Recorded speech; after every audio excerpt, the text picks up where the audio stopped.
Hello दोस्तों, examination classes में आपका स्वागत है। हाँ दोस्तों, आपके मेरे कंप्यूटर की सीरीज दोस्तों बहुत अच्छी शायद लगी हो। हाँ दोस्तों, मैंने कमेंट भी पढ़ा, मुझे अच्छा लगा। दोस्तों मैं कंटिन्यू रखूँगा क्लास, कोई इसमें इस समय डाउट नहीं है दोस्तों। मैं इस समय दोस्तों क्लास में टाइम निकाल ले रहा हूँ और दोस्तों एग्ज़ाम भी नज़दीक है, इसलिए आप टेंशन 1% के ना करिए। मैं इस क्लास में ज़रूर दोस्तों आपका पूरा सपोर्ट करूंगा। देखिए दोस्तों, यहाँ पे देखिए इस तरीके के क्वेश्चन आपको छपे मिले हैं। The post fix expression equivalent of the prefix expression. ये प्रीफिक्स एक्सप्रेशन दिया है और इसका दोस्तों पोस्ट फिक्स एक्सप्रेशन आपको बताना है। तो अब मैं यहाँ पे पहले आपको इसको समझाता हूँ कि प्रीफिक्स और इनफिक्स और पोस्ट फिक्स थोड़ी बातें में चर्चा कर लूँगा, फिर इसमें आ जाऊँगा। तो इसको पहले ऊपर कर लेते हैं दोस्तों। और यहाँ पे देखिए प्रेसिडेंस ये होता है, उसको पहले जान लीजिए। इसके पहले में अगर इसका आप थ्योरेटिकल नहीं देखे हैं तो दोस्तों ये प्लेलिस्ट में पड़ा हुआ है, वहां से आप एक्सेस कर सकते हैं। देखिए प्रेसिडेंस होता है, ये आप जानते हैं, ऊपर सबसे ब्रैकेट होता है, फिर एक कैप होता है, फिर दोस्तों एस्ट्रिक्ट और डिवाइड एक साथ होता है और प्लस और माइनस ऐसे होता है। देखिए इसका दोस्तों ये लेफ्ट टू राइट चलता है, ठीक है। कैप वाला राइट टू लेफ्ट चलता है, ठीक है, राइट टू लेफ्ट चलता है। और ये दोनों भी दोस्तों लेफ्ट टू राइट चलते हैं, ध्यान रखिएगा, बिल्कुल से लेफ्ट टू राइट चलते हैं। समझ में आया? ये प्रेसिडेंसी है। अब हम बात करेंगे दोस्तों, ये क्या दिया हुआ है, इस पे आ जाइए। ये दिया है दोस्तों हाँ, यहाँ पे देखिए ये दिया है आपका प्रीफिक्स नोटेशन। तो प्रीफिक्स नोटेशन से पहले हम इनफिक्स में कन्वर्ट करते हैं, ठीक है। पहले देखिए प्रीफिक्स दिया है इसको, तो इसको कन्वर्ट करेंगे इनफिक्स में, इनफिक्स में कन्वर्ट करेंगे और उसके बाद करेंगे पोस्ट फिक्स में। इतना समझ में आया? इतनी बातें समझ में आया तो ये क्वेश्चन जरूर आपको समझ में आ जाएगा। पहले इसको आप नोट कर लीजिए। यहाँ पे ये एस्ट्रिक्ट है और ये प्लस है, ए बी है और ये यहाँ पे ये ब्रैकेट और सी और डी लगा है। तो देखिए इसमें आप ब्रैकेट, सबसे पहले आप ब्रैकेट लगाएंगे। देखिए इसको अगर मैं बात करूं तो ये इसको इस तरीके का ब्रैकेट है और यहाँ पे ये वाला ब्रैकेट लग जाएगा इस तरीके, और यहाँ पे ये वाला ब्रैकेट। तो ये उठ के कहाँ जाएगा, ये यहाँ जाएगा ना, इसके बीच में। तो ये बन के क्या आएगा, प्लस ए बी, ठीक है, ये वाला ब्रैकेट आ गया, ठीक। और यहाँ पे ये स्टार आ गया और माइनस का सी डी, ये वाला ब्रैकेट इस तरीके देखिए बन के आ गया ना। अब इन दोनों को जब ब्रैकेट आप खत्म करेंगे तो ये वाला देखिए, ये वाला जो चिन्ह है ये कहाँ पे जाएगा, ये वाला चिन्ह इस बीच पे आएगा और ये वाला चिन्ह इस बीच पे आएगा। तो इसका जो बन के आ जाएगा वो ए प्लस बी एस्ट्रिक्ट, ठीक है, और सी माइनस का डी, ये बन के आ गया ना।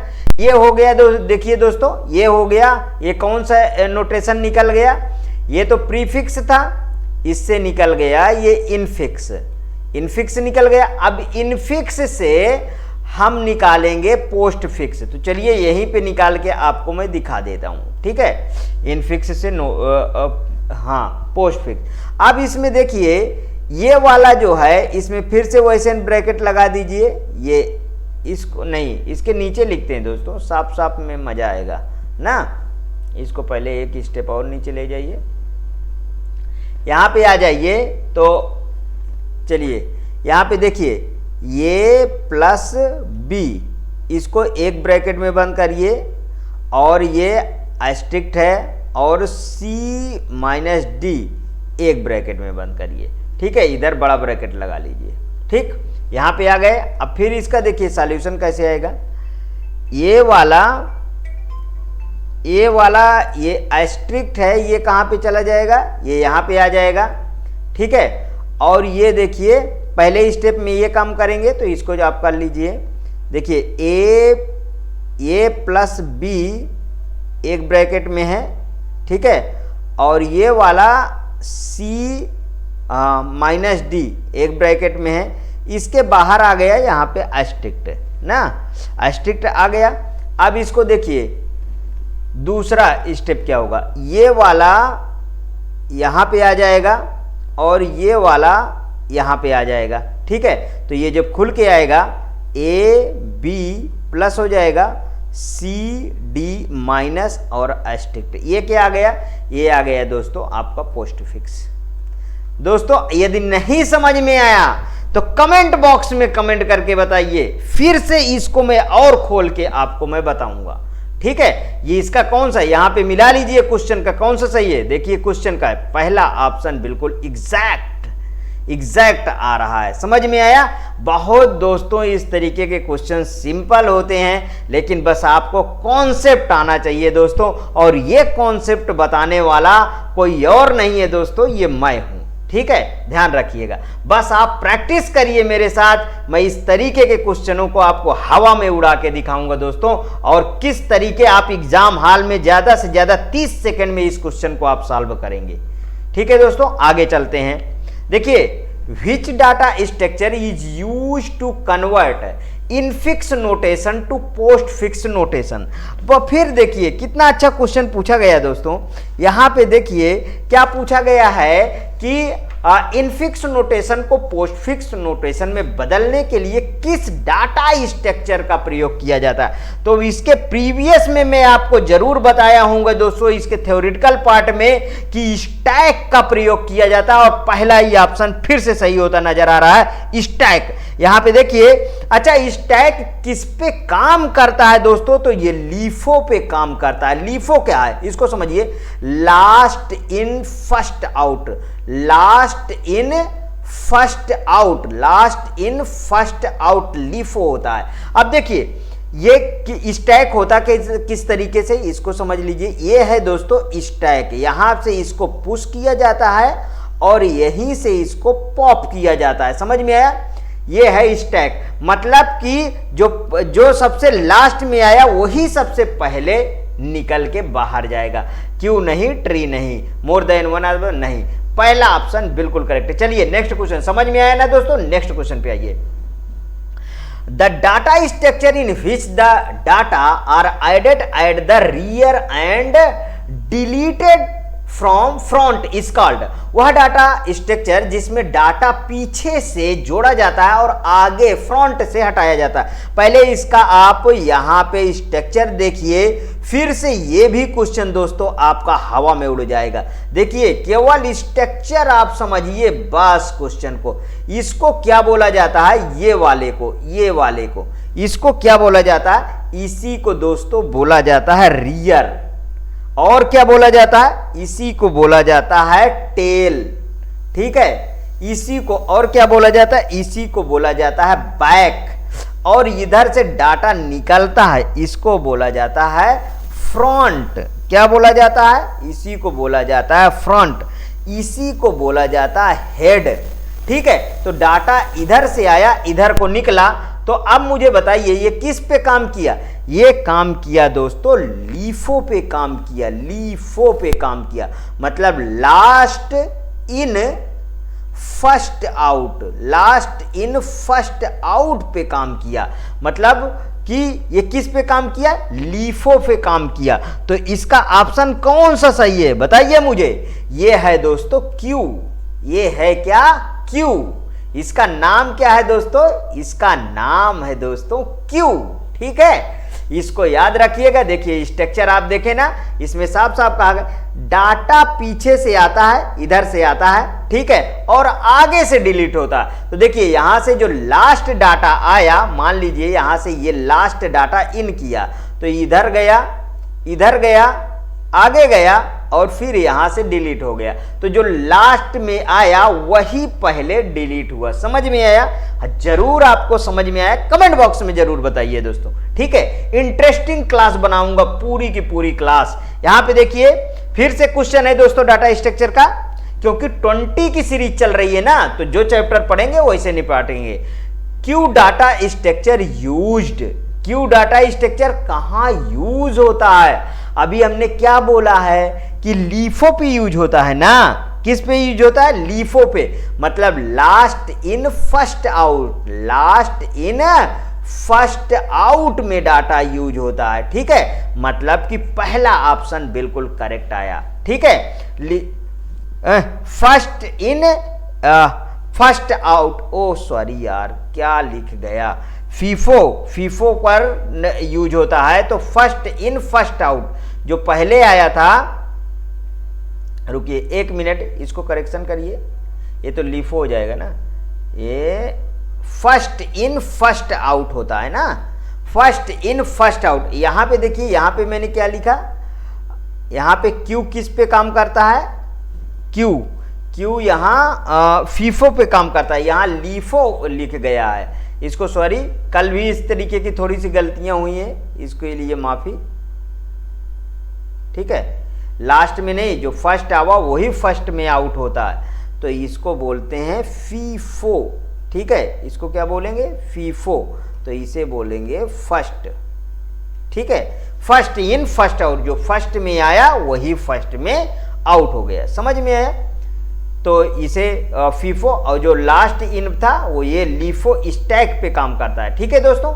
आगे चलते हैं नेक्स्ट क्वेश्चन पे। हाँ, स्टैक डाटा स्ट्रक्चर यूज्ड, तो अब है दोस्तों इसका बी ऑप्शन बिल्कुल करेक्ट होगा, इसका बी ऑप्शन करेक्ट होगा कि लीफो पे last in first out, last in first out, first out, समझ में है दोस्तों। मैं उसी समय जो है सही कर दूंगा, यदि कहीं भूल से लग गया है तो उसके लिए आई एम सॉरी, उसी समय सही कर दूंगा, ठीक है।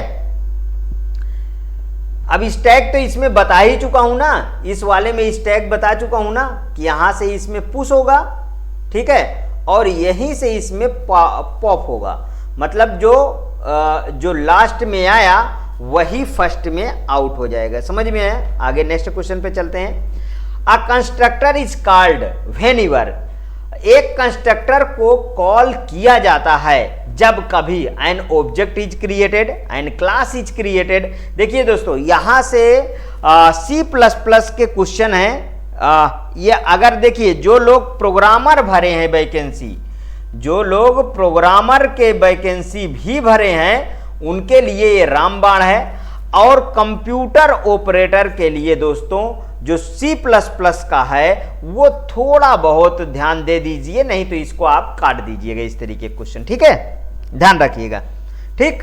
और इसके पहले डाटा स्ट्रक्चर में जितने क्वेश्चन हुए वो सब आपके लिए इंपॉर्टेंट थे, यही मैं कहा हूं ना सीरीज में, मैं वहां पे बता दूंगा। देखिए, एक कंस्ट्रक्टर को कॉल किया जाता है जब कभी एन ऑब्जेक्ट इज क्रिएटेड, ठीक है। कंस्ट्रक्टर का मुख्य उद्देश्य ऑब्जेक्ट को इनिशियलाइज करना होता है, किसको दोस्तों, ऑब्जेक्ट को क्या करना होता है, इनिशियलाइज करना होता है, ये आपको पता है, इनिशियलाइज करना होता है, ठीक है। जब आप नया ऑब्जेक्ट क्रिएट करते हैं तो कंस्ट्रक्टर अपने आप कॉल हो जाता है, तो मतलब एन ऑब्जेक्ट इज क्रिएटेड, तो कंस्ट्रक्टर क्या हो जाएगा, कंस्ट्रक्टर कॉल होगा, मतलब कॉल कंस्ट्रक्टर,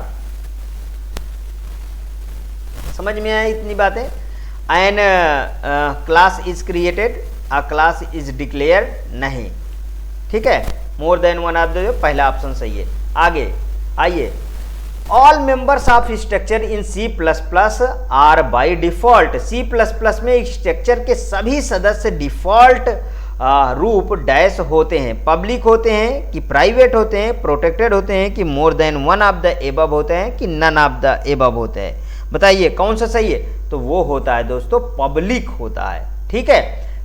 जब C++ में स्ट्रक्चर के सभी सदस्य बाय डिफॉल्ट वो पब्लिक होता है, ध्यान रखिएगा, स्ट्रक्चर की बात कर रहा है यहाँ, ठीक है, स्ट्रक्चर के जितने भी सदस्य होंगे वो सभी के सभी पब्लिक होंगे, ध्यान रखिएगा। 98 in the C++ all member of class are dash by default, देखिए वहां पे क्या बात कर रहा है, स्ट्रक्चर की बात कर रहा था तब पब्लिक हुआ था, और यहां पे मेंबर ऑफ क्लास की बात कर रहा है तो प्राइवेट होगा, नो झिझक, ठीक है। C++ में क्लास में जितने भी मेंबर मेंबर में अच्छा कौन कौन आएंगे, मेंबर की बात कर लेते हैं थोड़ा, ठीक है। मेंबर्स में कौन कौन से आते हैं, मेंबर्स में डाटा आएगा, ठीक है, डेटा आएगा, डेटा मेंबर्स और फंक्शन मेंबर्स। डेटा मेंबर्स आएगा और एक आएगा फंक्शन मेंबर। कौन कौन सा आएगा, फंक्शन मेंबर आएगा, ठीक है, समझ में आया। तो ये दोनों इसमें आएंगे। Next question, in C++ what does a class hold. C++ में क्लास के अंदर क्या होता है बताइए, क्लास के अंदर क्या होता है। तो क्लास के अंदर एरे, डाटा एंड फंक्शन, हाँ दोस्तों, डाटा एंड फंक्शन दोनों होता है, ठीक है। अंदर डाटा एंड फंक्शन दोनों होता है। डेटा क्लास की, देखिए जो डेटा होता है, डेटा को थोड़ा समझिए, डेटा क्लास, क्लास का प्रतिनिधित्व करता है, ठीक है। और जबकि फंक्शन क्या होता है, क्लास के साथ काम करने के तरीकों को क्या होता है, इसमें डिफाइन होता है। जो फंक्शन होता है, ठीक है, उसमें क्लास के किस तरीके से, मतलब रूलिंग होता है, ठीक है, काम वर्किंग रूलिंग होता है, ठीक है, काम करने के तरीकों को इसमें डिफाइन किया जाता है। Next question, the number of access specifier in class of C++ is. C++ के क्लास में एक्सेस स्पेसिफायर की संख्या कितनी होती है बताइए। एक्सेस स्पेसिफायर की संख्या होती है दोस्तों 3। वो कौन कौन सी होती हैं उनको समझ लीजिए। एक होती है दोस्तों पहले नंबर पे पब्लिक होती है, ठीक है, और दूसरे नंबर पे दोस्तों प्राइवेट होती है, दूसरे नंबर पे प्राइवेट होती है, और तीसरे नंबर पे दोस्तों प्रोटेक्टेड होती है, ध्यान रखिएगा, ठीक है। Next question, which of the following is used to define the member of class externally in C++। मतलब निम्नांकित में से किसका C++ में क्लास के सदस्यों को बाहर से परिभाषित करने के प्रयोग किया जाता है। तो कॉलन ये वाला देखिए, बी ऑप्शन बिल्कुल करेक्ट है दोस्तों, ठीक है, बी ऑप्शन बिल्कुल करेक्ट है। इसको अच्छा बोलते क्या है, स्कोप ऑपरेटर बोलते हैं। इसको क्या बोलते हैं, स्कोप ऑपरेटर बोलते हैं, ठीक है, स्कोप ऑपरेटर बोलते हैं, समझ में आया। इसको क्या बोलते हैं, स्कोप ऑपरेटर। जितने भी बाहर से ऐड किए जाएंगे तो उसमें हम स्कोप ऑपरेटर का प्रयोग करते हैं। यहां पे देखिए, ये हो गया ना, यहां पे देखिए, which concept of C++ is used to reuse the written code। C++ का कौन सा कॉन्सेप्ट लिखे गए कोड को दोबारा प्रयोग करने के लिए प्रयोग किया जाता है। Polymorphism, inheritance, encapsulation, more than one of the above कि नन ऑफ द एबव। बताइए कौन सा किया जाता है, तो इनहेरिटेंस का प्रयोग किया जाता है। इनहेरिटेंस प्रोग्राम, देखिए जो भी प्रोग्रामर को पहले लिखे गए कोड होते हैं उन्हें दोबारा, मतलब एक तरीके से कहिए पुनः यूज करने के लिए हम समान कोड लिखने के बजाय, ठीक है, समान कोड लिखने के बजाय हम इनहेरिटेंस से उसको हम यूज कर पाते हैं। समझ में आया। नेक्स्ट क्वेश्चन, ये क्वेश्चन है, देखिए इसको थोड़ा सा, ये कैसा क्वेश्चन है, निम्नांकित what will be the output of the following programme fragment. निम्नांकित प्रोग्राम फ्रेगमेंट का आउटपुट क्या होगा।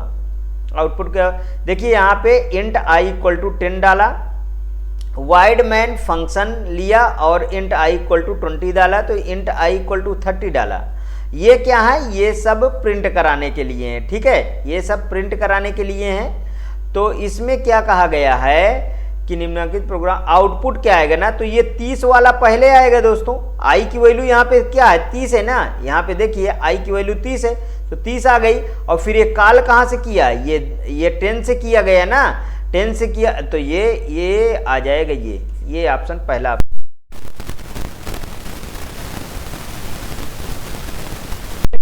About the inline function in C++। में इनलाइन फंक्शन के बारे में सही कथन को चुने। It speed up the execution, या एग्जीक्यूशन को फास्ट कर देता है। It slow down the execution, यह एग्जीक्यूशन को स्लो कर देता है। It decrease the code size, यह कोड साइज को घटाता है। More than one of the above कि नन ऑफ द एबव। बताइए कौन सा ऑप्शन इसका बिल्कुल करेक्ट है? तो इसका ऑप्शन दोस्तों मोर than one of the above, क्योंकि C++ में इनलाइन फंक्शन में कोड को कंपाइलर के द्वारा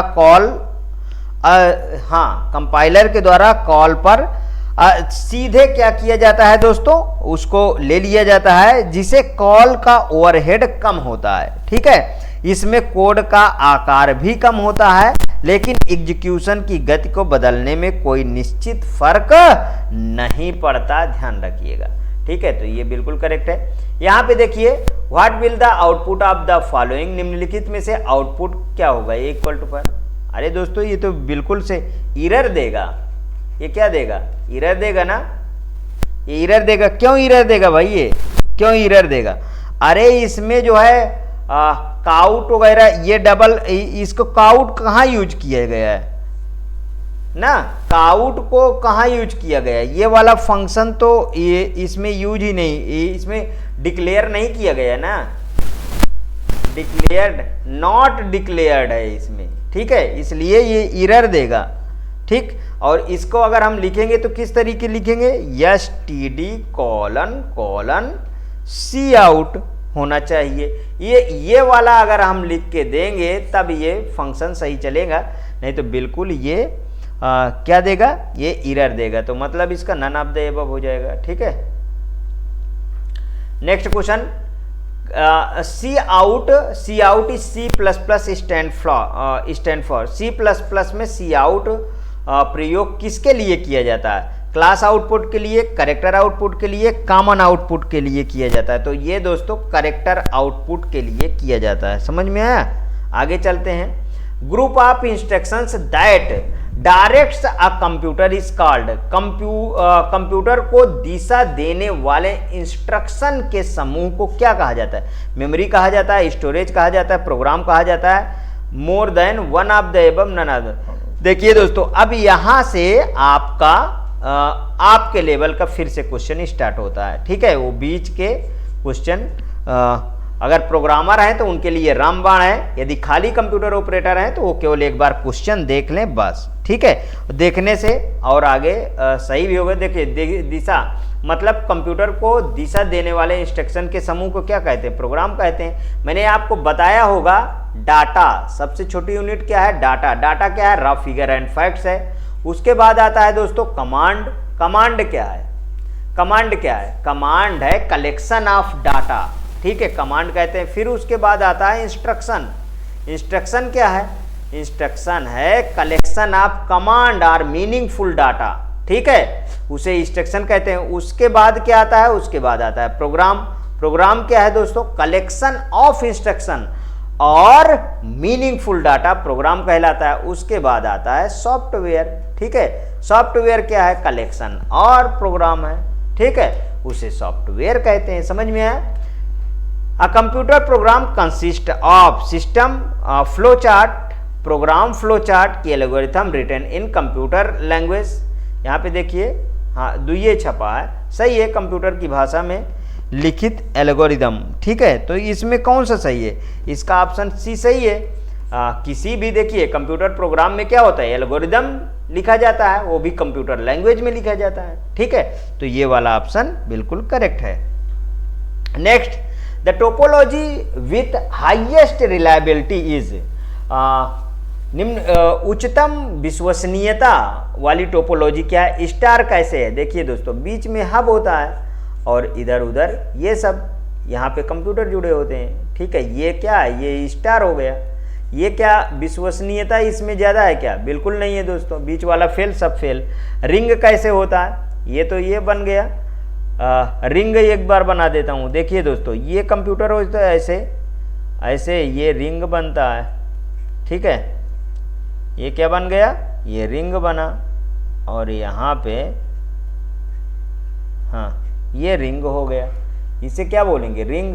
ये क्या विश्वसनीयता देता है कि नहीं? बिल्कुल नहीं देता। और ये क्या है? ये स्टार हो गया। तो फिर विश्वसनीयता कौन देगा? विश्वसनीयता देता है मेश। किस तरीके? देखिए, सारे कंप्यूटर आपस में सभी एक दूसरे जुड़े होंगे। ये देखिए, ये हो गया मेश का स्ट्रक्चर। ये देखिए, ये एक दूसरे सभी जुड़े हैं ना, इसे कहते हैं दोस्तों मेश। ठीक है, हर एक कंप्यूटर सभी कंप्यूटरों से जुड़े होते हैं मेश वाले में। ठीक है, तो मेश आएगा यहाँ पे। Next, end to end connectivity is provided from host to host in. Host से होस्ट तक एंड टू एंड कनेक्टिविटी किस लेयर में प्रदान की जाती है? Network layer, transport layer, session layer की more than one of the above, none of the above. अब मैं आपको बता दूं, OSI में कितने लेयर होते हैं? OSI में दोस्तों 7 लेयर होते हैं। कौन कौन से? इसके पहले मैंने आपको बताया था बहुत अच्छी से। क्या बताया था? आप ST नहीं दे पाएंगे। ये वाला कोड बताया था ना, आप ST नहीं दे पाएंगे। ठीक है, ये वाला देखिए, बहुत अच्छा तरीका था आपको याद करने के लिए। यहाँ पे मतलब फिजिकल लेयर, यहाँ पे डाटा लिंक लेयर, ठीक है, यहाँ पे नेटवर्क, N से नेटवर्क लेयर, ST, यहाँ पे देखिए ये ट्रांसपोर्ट लेयर, ये यहाँ पे सेशन लेयर, और यहाँ पे आप एप्लीकेशन लेयर, और यहाँ पे प्रेजेंटेशन लेयर, और यहाँ पे एप्लीकेशन लेयर। ठीक है, देखिए यहाँ पे physical layer, data link layer, network layer, transport layer, session layer, presentation layer और एप्लीकेशन लेयर। कितना अच्छा कोड है, इस कोड को याद कर लीजिए, बस समझ लीजिए इसका रामबाण है। तो इसका कौन सा? ट्रांसपोर्ट लेयर पे आएगा। ठीक है, देखिए, होस्ट से होस्ट तक एंड टू एंड कनेक्टिविटी कौन प्रदान करता है? उच्च लेयर होता है। अब इसको ऐसे हायर लेयर, ठीक है, और लोअर लेयर किस तरीके, इसको थोड़ा समझिए। देखिए किस तरीके, सबसे नीचे क्या है? फिजिकल लेयर, फिजिकल लेयर, ठीक है, उसके ऊपर data link layer, data link layer, और उसके बाद क्या है? Network layer.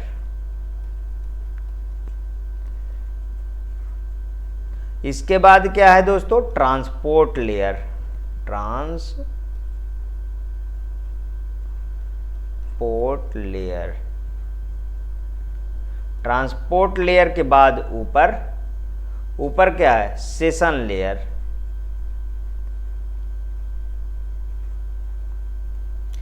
Presentation layer. इसके बाद